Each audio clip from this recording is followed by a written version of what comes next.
Of course, we had all the fears in the world, but then I'll tell you, this is the exact reason why we did it. It's because we wanted to feel that.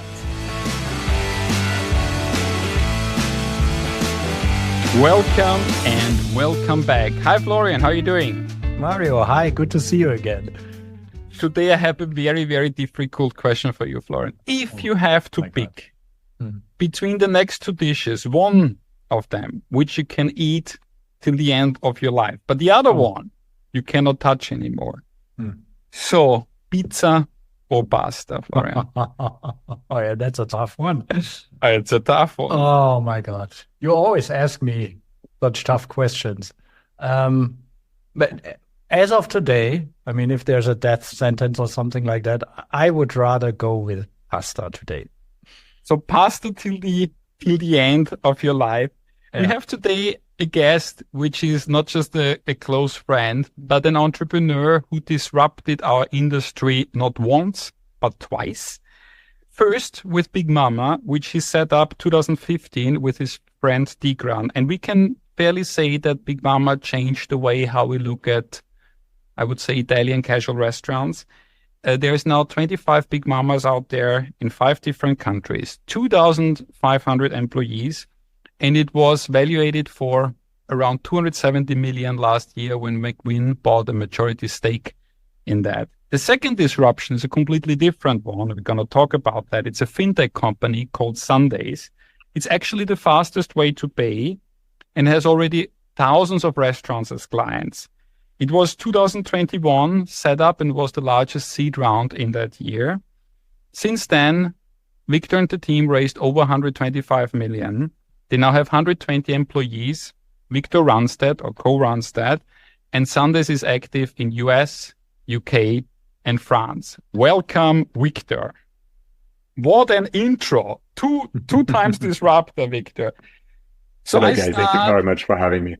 I start with a quote from our friend Henry, who was the first guest at this podcast. And he said, which is not a surprise because it is his quote, anything is possible. Don't take no for an answer. And we learned over these last episodes we recorded that resilience is a core strength in fighting off a crisis. And I would like you to pick a situation in your life, in your career, where you and your team showed the highest form of resilience. So if you look back, what's the situation where you, as a leader, as an entrepreneur, alone or together with your team, in Big Mama or Sundays or in any other venture, showed the highest form of resilience and you lived up to the credo of Henry, anything is possible? Well, we're starting with the tough questions. I think by far, it's a very obvious answer for me.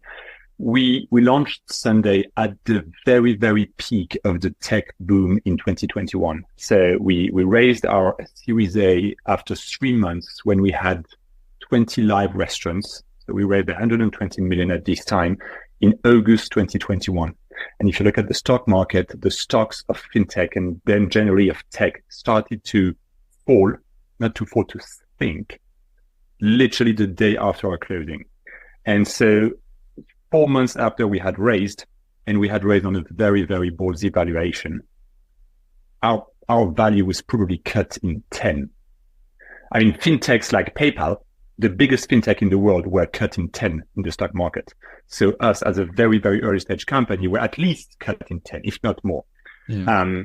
And we raised with the common agreement with our shareholders. I'm not going to blame them. We all agreed on the plan, which was if you can't spend 100 million in 1 year, you're not doing a good job. So it was about just grow as fast as you can to you need to make revenue tomorrow morning. Think about companies like Uber, Stripe, etc., who've made their first profits after 15, 16 years. And after 12 months, everyone was now telling us that the games have changed and you have to be profitable ASAP. Again, I'm not blaming anything, but the fact that the market changed extremely radically in the first 15 months of the company. And in Q1 2022, we recruited 200 people and went from 200 to 400 people. And the next quarter, we cut the company in 4 and had to let almost 300 people go. Well, we had to. We chose to do that because we were the first tech startup to let people go in Europe at the time, and probably like one of the first in between Europe and the US, thanks to the great advice and the great market reading from our investors. And that was an extremely tough moment. And I'm not going to cry on how it's hard as the CEO and a co-CEO to make this decision. That's what we get paid for. It was very hard for the team. It was, of course, very hard for the people we let go. The good news was because we were the first to actually let go everyone had a job before they actually left the company. So people found a job very quickly, but still you let a lot of people down on, you have this big vision and the next day you don't have a job for them anymore. So of course it's very tough for them. And it's also very tough for the people who stay. So that this is the context in which I think I had the toughest time of my career. Now what I think about this is, a few moments come to my mind and that were very important. The first moment that was very important was Philippe Lafont, who runs Coach, which is this huge investment firm who backed us. Philippe Lafont not only took his phone and called me personally early Q1 to say, Victor, the market are shifting, it's going to be very tough, etc., and giving me insight. And he then invested in hundreds of companies. And he personally, as an incredible tech entrepreneur and finance guy, he called me personally to give me advice. But then he took an hour and a half with my whole leadership team to onboard them on why the markets were shifting and why we had a collective responsibility to totally change the course of the company. And onboarding the whole team, making this a team effort, was very helpful to me because I was not making the decision myself, but I was not alone.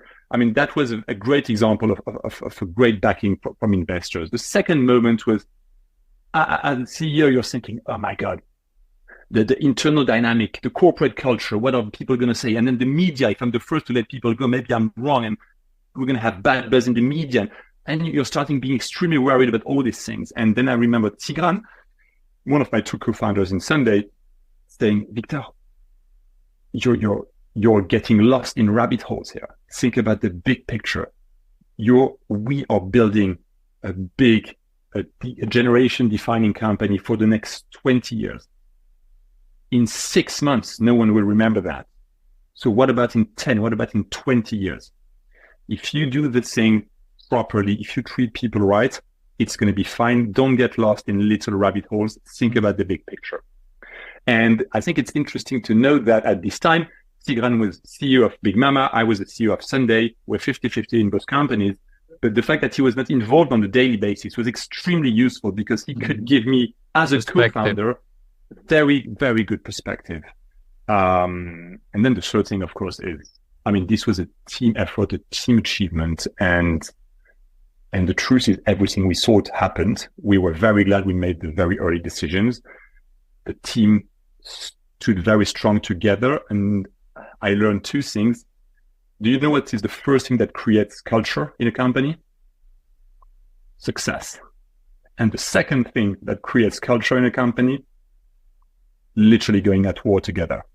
And that extremely tough moment when we all had to stand together in the trenches, that actually created a lot of culture. That's a very, very incredible story which you shared. That's why I give you now, we started with a tough one, so I give you an easier one as the second one. But it's actually, and probably you're the only one I can really ask that. We had a lot of discussion with the entrepreneurs so far in tough times, not in normal times. In tough times, and you have to make a tough decision. Is it gut or is it data? And I ask you the question because you're one of the few leaders who lead, on the one hand, one of the most emotional vehicle I have seen, with Big Mama, a company which burns on passion and emotion and all these crazy Italian guys there. And on the other hand, you run a tech company, a company based on data and based on information. So you are in between these 2 worlds of high emotion and data. And if Victor, as a leader, as an entrepreneur, has to make a tough decision, do you tend to follow the guts or do you tend to follow hard facts? I think I've got a very clear answer to that. We are incredibly data-driven. And at Big Mama, we are very data-driven. To be honest, our job at Big Mama is to create and generate great emotions for our guests. And when you do it once, you can maybe base it on chance or on gut. When you want to do it twice, 3 times, then 25 times in 6 countries repeatedly, what we're actually doing is we're analyzing the recipe for creating great emotions. And to be honest, I don't believe in love.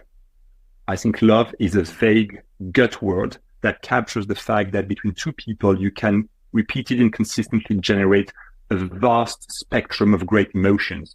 And as a partner to my co-founders, to Christine and Tigrane, as a partner to my wife, I think I can work on rationality and data to be a better partner every day and have and nurture the love we have. I think restaurants is the same. I think you can rationally do things that will create great emotions with people.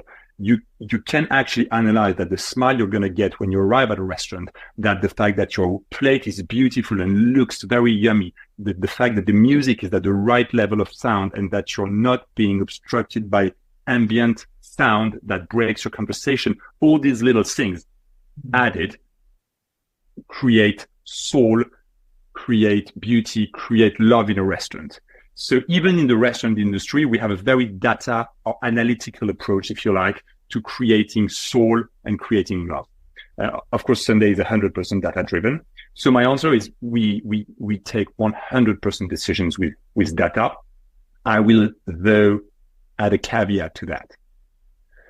I genuinely believe that in times of difficulty, but in general, actually, in entrepreneurship, and I can't lecture anyone on what it is to build a huge company, but in companies from 0 to 1 or 1 to 10, or maybe even 10 to 100, if you like, in early stages company, people usually tend to overestimate the value of data versus, not gut, versus speed. So back to your answer, we work with data, but I work with the data I have, and we take a decision now. We don't take another 6 weeks to have more data because speed, in my experience, is the biggest creator of value, speed and iteration. And when it's about taking a decision, let's say at Sunday about a new feature, don't have 6 weeks of a product guy doing interviews, etc. Listen to the existing data you have, and maybe it's a very thin amount of data. Make a decision, try it, get feedback from the ground, iterate. And the more we grow in companies, the more we're tempted, I think, I feel and I witness, the more we're tempted to immediately take the right decision, which creates huge pressure on having immense data and having 20 people around the table all agreed. Just go fast, because speed creates way more value than anything else. Speaking of speed, Victor, I mean, 2015, Big Mama was founded. Now, 9 years later, you have 25 restaurants in 5 countries. So that is an enormous speed to build something like that. And Mario spoke about the evaluation of that company when McWin actually entered. Scaling up with that speed, and I really recommend everyone who haven't been to a Big Mama restaurant yet to go there, because it feels, if you enter, it actually feels like it has been there forever. You guys actually managed quite well to create an ambience and a situation where everybody feels the soul of that unique place. Scaling something like that up, building that up, you must have hit some roadblocks over the time. Do you remember a big roadblock that you had to overcome, that you can share? Any doubts, any struggles? First, I've got 2 comments on your great question. Thank you. The first is, it's not that fast. And the quote is not from me, but I love it. It's not that fast. No, but wait a second. I wish I had invented that quote. I haven't. But you always overestimate what you can do in 1 year and underestimate what you can do in 10 years. 20% growth on 10 years is a lot. And apart maybe from the first year where we went from 1 to 2 restaurants, which is 100% growth, I think after the second year, we were never above 50% growth, and very quickly, we've never exceeded 20% growth year on year. So if you think about the fact, imagine you have 5 restaurants, 20% growth is you open 1 restaurant, you go from 5 to 6. It's not that much. It's not that much. It's about having 1 manager or 1 assistant manager become a manager, and then 1 extra manager open a new restaurant out of 5. It's not that much. So the reason I'm saying that is sometimes people look at Big Mama and say, oh my God, it's incredible what they've done. Well, if you look at it from year to year, it's actually pretty reasonable. McDonald's probably opened 1,000 restaurants in a few years. That there are way more impressive restaurants. So first, I want to sort of de-inflate the sort of buzz. We haven't done anything extraordinary. Now, to the second part of your question, yes, we have hit roadblocks. I think the main roadblocks I can think of is a personal roadblock. When we had 5 restaurants in France, and that's it, all our restaurants were within 10 minutes cycling from one another. I do cycle. I would actually visit all my restaurants and my head office and spend 2 hours with Tigrane in the same room every day, 6 days a week. And at that moment, we decided with Tigrane that I would move to London to launch our second country and open London, which is an extraordinarily competitive city for restaurants. And so the next minute I was in London, and after 3 months, a friend comes at home for dinner and he says, oh, I just had a burnout. I say, oh, what does that mean? And he starts to describe all his symptoms. And I was thinking, shit, that's I me. know that. maybe I don't feel it, but maybe I'm pushing it too hard. And I realized that because I moved to London, I couldn't manage the company, co-manage with Tigrane the company the same way I used to do, because I could not cycle to all my restaurants. I was in a new city. London is a huge city. Everywhere you want to go, it's 40, 50 minutes of transport. Then if I wanted to go to France and manage orally with an oral culture, as we had in a very early startup in the restaurants, I had to take a train.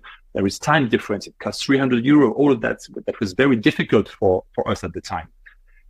So that was a big roadblock. And I was very lucky to meet a very seasoned entrepreneur at the time who was very, very kind to me and gave me a few advice. He said, oh, but tell me about your problem. So I tell him about my problem. I said, yeah, well, you're doing everything wrong.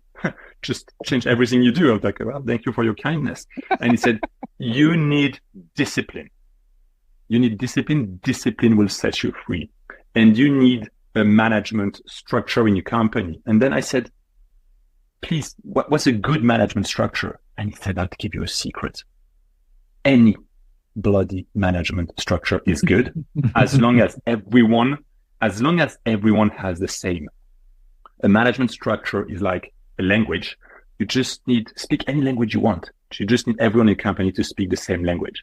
And so he said, you know what I do, but you can find thousands of them on internet and in podcasts and in books. What I do is everyone has a one-on-one weekly meeting with their +1 and -1. And there is 11 questions you have to answer before, and it's a 30 minutes meeting.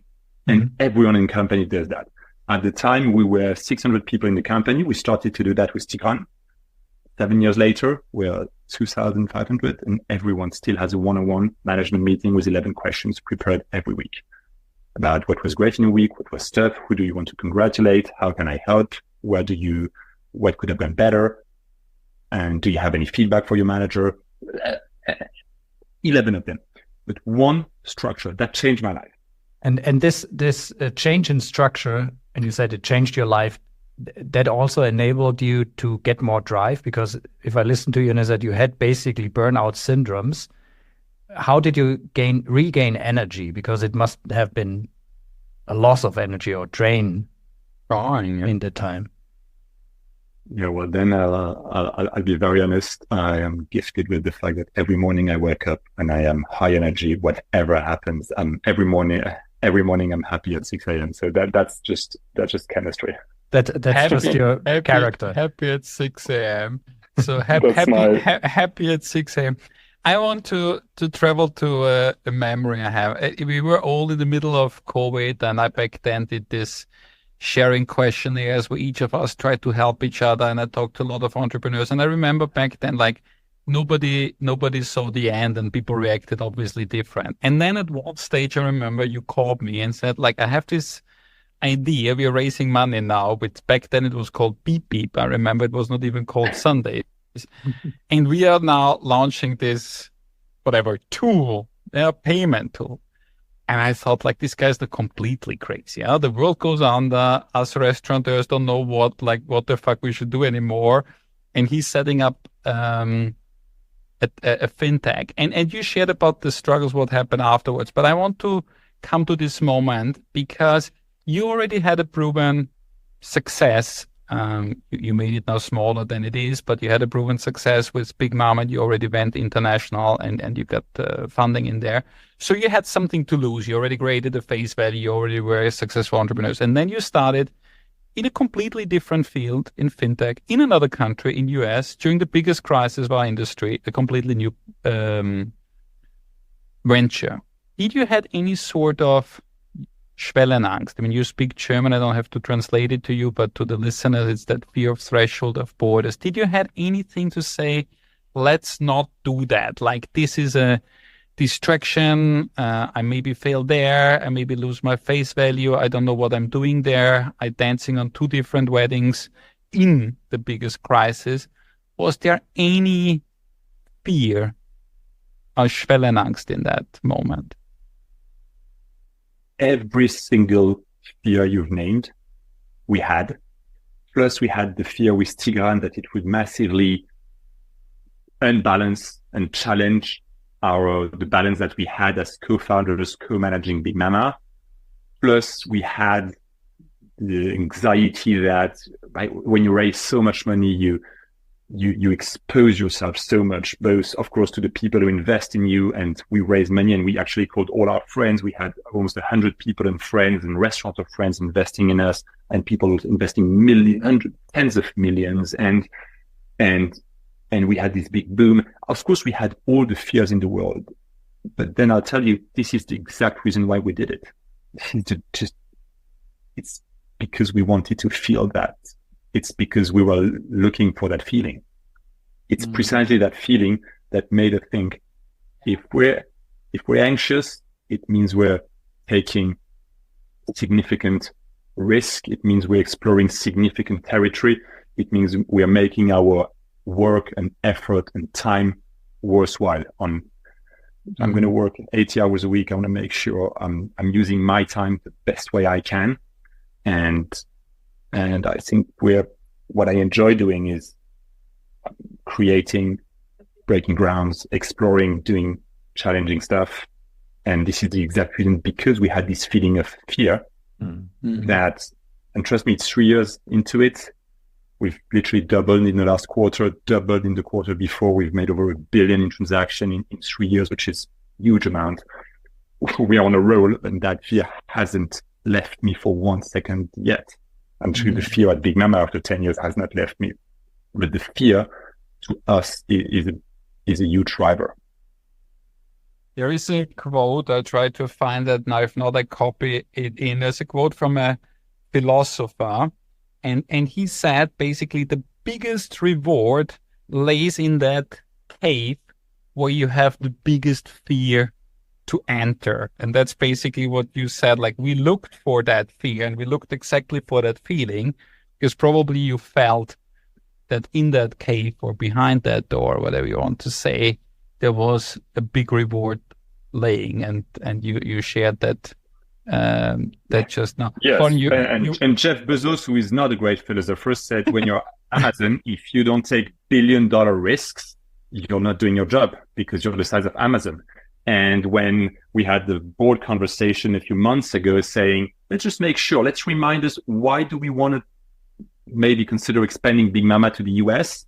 And we said, because if we don't try and be successful in the US, we will be missing out on the biggest market opportunity for this company. And I think these are all very good reasons to wake up in the morning and to embark as a team on adventures. Yeah. And I will add one thing, which I try to always remember when it's hard at work. And I try to remind my teammates of this. Ask 100 entrepreneurs about the best time of their career.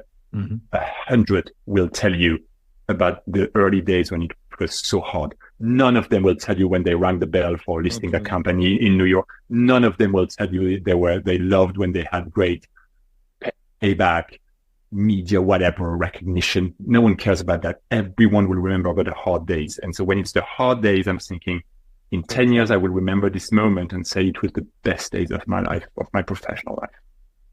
I subscribe to that because I believe it's also that feeling that you're transporting right now. That is this what you called fear. On the other hand, is also a huge amount of energy and power and empowering adrenaline and everything that goes through your veins in that moment. And at the same time, a lot of trust that you have in your own abilities, but also in the abilities of your teams. And I would like to ask you a question because I read about that, or I heard you saying that when you hire and when you open new restaurants and you have a full new team there, I always say they import a village from Italy to run a new site. And then you once said for the restaurant manager, buy them a Ferrari and let them have fun. Can you explain what you meant with that? Is that your sign of trust, your token of trust towards them? I think the idea is we invest a lot in building our restaurants. So we spend a lot of money. And so we could believe, because we spend so much money, we need to find a very seasoned manager, because imagine someone less seasoned could actually fuck it up. And so what we say is the opposite. We say, let's spend a lot of money, which is buy a Ferrari, and then find a young kid, and that girl, because you empower her with the trust of managing this restaurant, she will be transported by this trust, by this responsibility, and she will just do a 10 times better job than anyone else because you over trust that person. If I try to take a step back from this and extend it to a more general management principle that we have with Christine, with Tigrane, with both teams at Big Mama at Sunday, is we often say, don't tell your teammates what they should do. As a manager, make sure they have enough time to do what they should do, which is make sure they have great teams, make sure they have a proper equation between how long it takes to do their job and the time they have in a week. And you know what? With time, people will figure out what to do. How many times have I seen someone working with me extremely challenged, and then my first reflex, of course, is that they do A, B, C, D, E, and it doesn't work, and week after week, more frustration. And then all of a sudden I'm thinking, you know what if we recruited someone in your team to help you do this, and that, and then you find to that person another 20 hours a week. The next week, the problem is solved. People will find out by themselves how to do a great job. As a manager, just create the good context for them, which is, of course, very hard to do because it's so much easier to jump in and say do ABC than you believe you've done your job as a manager, which rarely works, I'm afraid. I mean, I'm mostly talking to myself because I need to remind myself of this principle every day. It's a hard one to abide by. I understand. How important is for you and your founding partners? How important is crisis actually for you in developing further? Is there a certain way how you actually what role has who to play in such a situation? Do you complement each other's? We quite often had founders here in that podcast who said you have to have a partner. Others said you don't have to have a partner. What is your experience in a crisis? Is it good to have a partner, or is it hindering you? How do you do that? My experience in life is that I personally love to have a partner. I love to have a wife. I love to have a partner in Sunday, in Big Mama. I just love to share the adventure. I love to share the ups and the lows, and it's just my partner is the team. But I don't have any experience of doing things without a partner. Yes, maybe the first time I tried to make a business and it failed after 3 months miserably, and my conclusion was I need a partner. So, but I think everyone's different, probably. In times of crisis, I mean, I'm not going to reinvent the wheel. You have wartime CEOs, you have peacetime CEOs, you have growth time CEOs. You have a lot of people have a lot of different characteristic, and Tigrane and I, Christine and Tigrane, we are all extremely different in our characters. Every time in terms of crisis, I think I have seen two dynamics in our partnerships. One is we complement each other. And two, even more importantly, I think the biggest driver to having a partner is I want to make my partner proud and happy to be partnered with me. I want to make it worth his 50%. And in times of crisis, having someone in the room who is your partner helps me personally a lot to show the better version of myself. Sometimes it's hard to do that for yourself, but doing it for your partner is a very good motivation. And I remember we had the crisis at Sunday, and Tigrane was advising me on being extremely strong. I did that. It worked very well. And then the next year, there was tough moments at Big Mama, and I remember Tigrane taking the reins and willing to be up to it and being always every day more efficient, more proactive. You see counterparts. You see counterpart effects when you want to. Yes, I think willing to make my partner proud and willing to make Tigrane and Christine think, wow, I know why I only have 50% of this business I think it's a big driver. A really nice thought. We didn't have that so far. No motivation of making your partner proud and happy. I really like that. I want to shift to another topic. It's about the risk taking of an entrepreneur. How much risk actually you have to take to be able to shake up and disrupt and go big. And the other thing is like, how much risk are you allowed to take to protect what you already have? And there is certain quotes over the last weeks and months we had. And one quote was, and I want to start with that, is like Michael Dura from Develais said, like, is it like this decision you're taking, can it kill you or is it only hurting you if it fails? And he said, I would only take decision which would hurt me, but I would never take a risk which could kill me. And he made this differentiation. How much risk? Because you're scaling up both fast. You're not doing it basically parallel. How much risk are you basically able and willing to take? I was about to say, but it's not going to be a totally good answer. I was about to say, first, this is business. We're talking business here. Business is not going to kill me. There will also be food on my kids' plate. It's so. The first thing is always remember. Kill the business. Yeah. This is just business. That's the first thing, and I think it's important to differentiate between your own Yes, but Mario, when you take risk, like imagine launching Sunday, which was a huge risk, it's very hard to differentiate between your own person, your own life trajectory, your reputation, your commitments to other people, and the businesses you create. So they really intertwine, and it's very hard to make a difference. So I think first remembering that your business is not who you are is one thing. Now in the business, I think we have never ever taken a risk that would kill us. Never. We have actually, despite the appearance of very high growth, we have never ever taken a risk that could kill us. Before we went to the UK, we raised too much money, which involved a lot of dilution at the time, etc. But we said, let's rather get a little over diluted, have more money on the bank account, and if the UK fail, we will not. The 600 restaurants, the 600 people we have here in Paris, this business will not be jeopardized. That's one example. When we launched Sunday, we wouldn't have launched Sunday with a small seed round, because we said if we are to launch Sunday, considering all the commitments we already have with Big Mama and considering the ambition of that company, we will only launch it if we can find substantial backing. And it happened we did. So we launched Sunday, but we wouldn't have launched it as a bootstrap project. It's another example.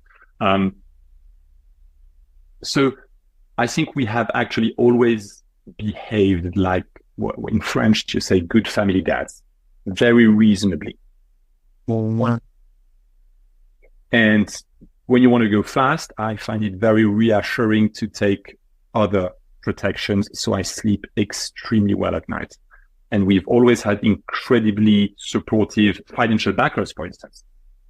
And these financial backers were our security net when we wanted to go fast or take big risks. It's just an example. Victor, usually I ask our guests what keeps them up at night, but you said you sleep very well at night. So another question, are there any thoughts you have too often? Is there something that actually sticks in your mind during the day, or if it not keeps you up at night, but something that it must not have been business related, but something where you say, there's a thought I have too often? I haven't had an answer yet on that. Actually, it makes me want to answer a slightly other question, which is, what is the thought I make sure I have often enough as an entrepreneur is, I can't resign. I can quit my job and go and do something else. I can't do that. I can't resign from Big Mama. I can't jump out of Sunday if I don't like it tomorrow. I can't, if my lifestyle becomes unbearable with my family, my commitment to my wife, to my kids, to myself, I just can't leave, which is the one big difference where you're the founder or the CEO of a business. And so the thought I make sure I have, Tigrane and Christine, and actually our CEOs and all our management team, is, let's make sure we are happy. Let's make sure we're excited, and let's make sure we're passionate about what we're doing. Because if I wake up in a year time and I'm in a bad mood going to work and I'm grumpy and I don't like my daily routine, it's going to be 3 months before I do a bad job, and it's going to be 6 months before I do a shitty job, and it's going to be a year before there is a way bigger problem. And so I think it's my responsibility, and pretty much everyone's responsibility in the company, to make sure they're happy. I remember Tigrane at the very early days of Big Mama saying, and by the way, guys, and saying that to the whole restaurant, if anyone is not excited to come in the morning, if you're not super happy about your job and your perspective, come and see me and I'll help you find something else, either with us or without us. I was like, whoa, we fought hard to recruit these people. He was so right. He was so right. And as a founder, we try to align the big business decisions that we make, let's say go to the US, with the fact that we believe at the time when we're going to do that it's going to make us happy, not stretch us too much. One last question from my end, Victor, because in Zurich, when you were on stage on the European Food Service Summit, you said, ask me some tough questions, and maybe nobody did really ask tough questions. I don't have any tough questions right now, but the question I have is, what is the tough question you ask yourself? We turn it around. You can ask yourself the tough question, Victor, because you're much tougher to yourself than we would ever be. I think the tough question that everyone asks themselves is, why? Why we're doing what we're doing? And it's this challenge to yourself to make sure every day you're extremely clear on your mission, and that your mission is aligned to who you are. And we've been entrepreneurs now almost 20 years. Before my company, I was running someone else's company. 12 years now in Big Mama, 3 years into Sunday, and you change a lot. You change a lot through that. You become another man. I've got a family. I've got kids. We've had tough times, successes. We've changed perspective on so many things. And so it's about, I think, why and how do we conduct and grow our businesses for them to make sense. We're gonna die very, very, very soon. It's a matter of days until we die. So how do we make each day count? And we spend a lot of time at work, and so I think the tough question, and we're navigate. It's a very thin line that we navigate, and anyone who says differently, I think, is lying. Over the course of the company, which is 10, 20, 15, 20 years, you're navigating every day this line of creating purpose. When we started Big Mama, my purpose was I wanted to have very cool restaurants. It's incredibly vain. It's incredibly fertile, and it satisfied me for literally 10 days. And over time, I learned that Tigrane was right from the start, which is the joy of growing these restaurants is actually that we collectively grow ourselves as people. And it's watching everyone grow with the company. That's one of the beauty of hospitality. But we started to be willing to be a B Corp after 6 years. In the first years, we had no clue what a B Corp was, nor any interest of saving the world. We were just doing things. We were doing things right, but without further ado. And at some point, we said, now we want to be a B Corp. That's just an example of how we navigate purpose, for instance. And I think that's a tough question, because the answer is going to change further in our lifetime. Like that one, Victor. So I come to the last one, which is basically the signature questions, is to think about the other entrepreneurs out there. And this is a podcast from entrepreneurs or by entrepreneurs for entrepreneurs. And it's always to give the advice to the people out there who currently stuck and struggle. And just to give you a perspective on how much it means, the feedback we get is always about, I'm in deep shit, this podcast, this perspective, the advice of that entrepreneur really helped me because I could see my troubles differently. So if somebody comes to you and say, Victor, I need your help. I'm an entrepreneur. I'm stuck. I have this massive roadblock ahead of mine. I struggle. I lost my energy. I'm down. Energy drain, like basically as dead as you felt when you had in London, had this almost burnout. What's the first tool set you as a mentor, friend would apply to help this entrepreneur in this very difficult time? A few things come to my mind. The first thing is not about a tool set, but it's about sharing that. I have heard so many young entrepreneurs starting that journey and telling Tigrane, Christine, myself. I mean, Sunday is different. When we started Sunday, we were seasoned entrepreneur. We were able to raise a lot of money. Let's talk about Big Mama. When we started Big Mama, we didn't have a penny. We had no clue. I had never worked in a restaurant. Tigrane had never worked. We didn't know anyone who had ever worked in a restaurant. This is true fact. My point is, they say, oh, but you guys had this great idea. We started with Big Mama. We had zero idea. The alpha and the omega of our idea after 4 months work was we're going to do an Italian restaurant. That was our first 4 months of work. It took us 2.5 years to open our first restaurant. I can tell you, my to-be wife at the time, girlfriend, looked at me and says, Victor, it's been a 1.5 years. You're opening a restaurant. What's the hell happening? And you haven't even signed one. And I could go on and on and on. What I want to say is, if you think you're in shit and if you think you're dealt a very bad hand at the beginning of your business, I can't talk about other entrepreneurs, but I can tell that don't think that other entrepreneurs had such a great hand. It's really hard. It's really hard in the beginning. And it's just 99% hard work. And very, very few people have a great idea. Maybe you're a Bitcoin brother, but if you're not a Bitcoin brother, you're probably just 99% work. And we didn't have a great idea. It took a long time. 2.5 years to open a restaurant when you're 30 years old, former great French business school alumni who had a great first job experience. It's a long time. It's a very long time, and you feel very lonely through that journey. I don't want anyone to be sorry about it. I just want to say, if it feels hard, it's normal. It's the same for everyone. We talked about discipline makes you free, which would definitely be what I say. Another one we have is, we use a lot is, and this is about my partnership with Tigrane and with Christine and how we deal with things together. I think we believe if two perfectly smart people look at the exact same data, they will make the same decision.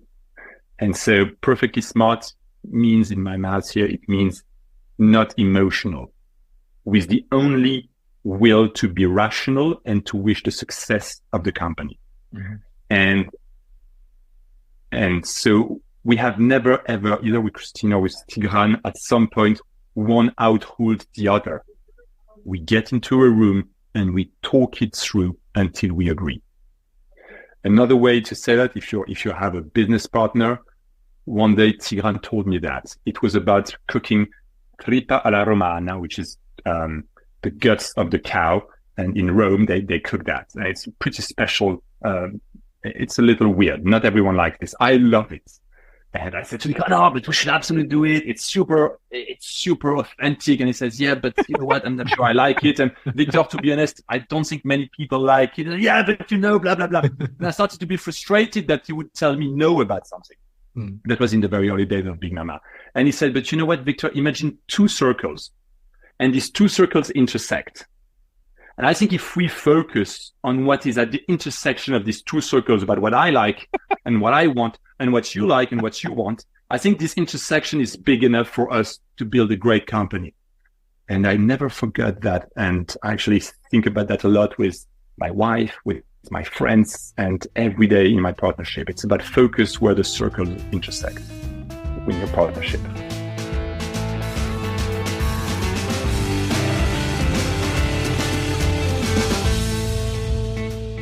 The guts of a cow. At least I didn't ask you, Florian, if you preferred to eat till the end of your life pasta, pizza, or the guts of a cow. We would know that answer. What a dynamic podcast with our friend Victor. So many learnings. I think I wrote too many pages, so I think you need to start, Florian, because I still lost in my notes. What's the first big learning? The first big learning from Victor for me was don't get lost in the rabbit hole. Yeah, think about a bigger picture in times of trouble. Very strong. We started immediately strong with that story about he raised that much money, 125 million, and he was like spend it all and grow and grow and grow. And the dynamic in this tech bubble changed completely. And from one moment to another, it was not like spend the money and grow, but like you need to be profitable. And he had to shift that. And then he said it helped him to focus on the big picture and not get lost in that rabbit hole. Very strong learning. What's next, Florian? Success creates culture. That was actually a very nice quote of him. Success creates culture, and doing it together is part of the culture and the joint success. Definitely. Then we challenged him and say, what is it, gut or data? And he said, like, there was no even single doubt, data, but he gave him a perspective, which was very smart, because a very smart guy, that data I currently have, because he said it's actually speed, which fits to this learning we had, Florence, like you have to act fast, you have to act now. Action creates momentum. So he said, I trust the data, but it's the data I have now, and I'm not waiting another 6 months to get more data. So it's data. And he said in that context, he also said the emotions, we create the emotions and the feelings for our guest. And but we have to analyze the recipe to create emotions, and this is based on data. And this you can build the stage to create that emotion. And this, it intertwines. So data and emotions or / gut feeling actually it's probably not a one-way street. It's interdependent.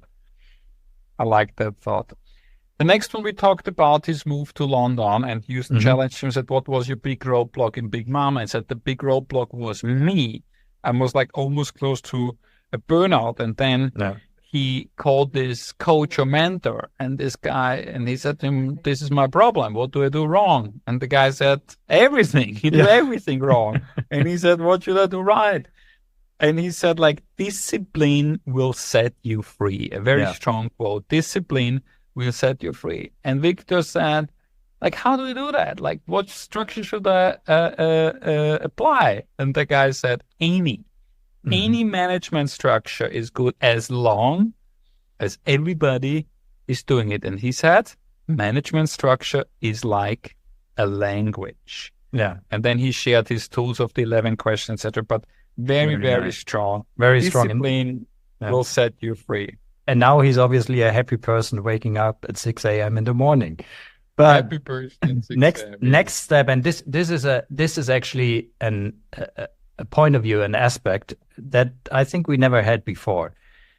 Because then he spoke about fear and how important it is for him to explore uncharted territory, and how much he enjoys exploring as an entrepreneur and have that feeling of uncertainty and adrenaline, which actually drives him quite a lot. And he actually said, we wanted to feel that. And when it's hard work, it's always, when you ask other entrepreneurs, what was the best time in your life, in your entrepreneurial life, it's always the time when it's hardest. And this is a very interesting angle on that topic. It's never the moment when you stay at the stock exchange and ring the bell. No. It's the early days, and 100% can confirm that. Then we talked about the trust. The Ferrari trust. The Ferrari. And actually his quote is like, we buy them a Ferrari and say, have fun. And he used the term, if you over-trust people, and that was a cool term, if you over-trust them, they will go the extra step, they will deliver. So it was a strong angle on people. And then he had another angle on the co-founders and the founding structures. And that was a completely new nuance, because as you challenged him, you said we have entrepreneurs who said you have to have a co-founder and then you don't should one, etc., etc. And he said, like, I never had something else. But the reason why it works is I want to make them proud and happy. Yeah. I want to be that good co-founder, and I will do the extra step to make them proud.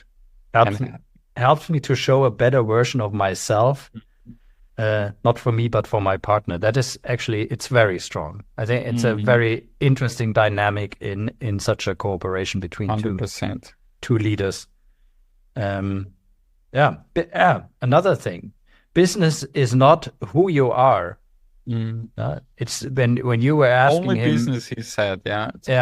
When you ask him if it kills you or if it's just hurting you, and he just said it's just business. It's not who you are, and they never took a risk that killed them.